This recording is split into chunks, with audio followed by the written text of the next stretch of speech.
Hi everyone, welcome to Biology Professor. Today we're going to be talking about immunoglobulin structure and function. Immunoglobulin is another name for antibody.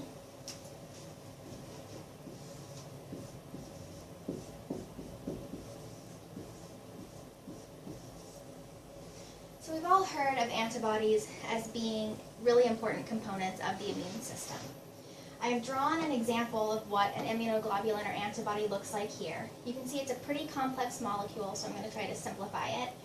Basically, it's made up of 4 different chains that are connected by disulfide bonds that are drawn here in red. A majority of the antibody is fairly constant. I've shaded it here in blue. It doesn't have that much variability.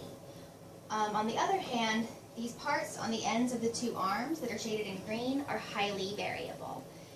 Our bodies are capable of making over 100 million physically distinct antibodies that can recognize this huge array of foreign particles that our immune systems might have to fight. And these ends are very, very specific to a certain entity that they recognize. So for example, think of it as kind of like a lock and key, where you have a very specific part of a foreign particle being recognized by this arm.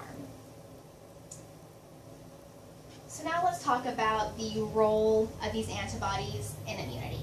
First of all, they are produced by cells in the immune system called B cells.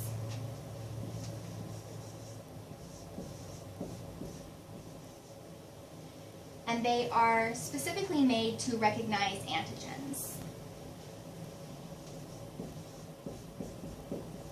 So antigens are the name of the big thing that's being recognized. So here, the entire thing I've drawn in red is the antigen.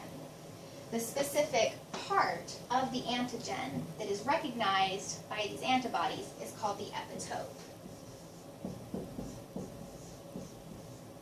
So in the example that I've drawn, the epitope is this small square portion that fits like a lock and key, where it's the key and the antibody is the lock. And when an antibody recognizes an antigen, then the immune system is able to mount an immune response against it. And that is the very basic structure and function of antibodies in our immune system.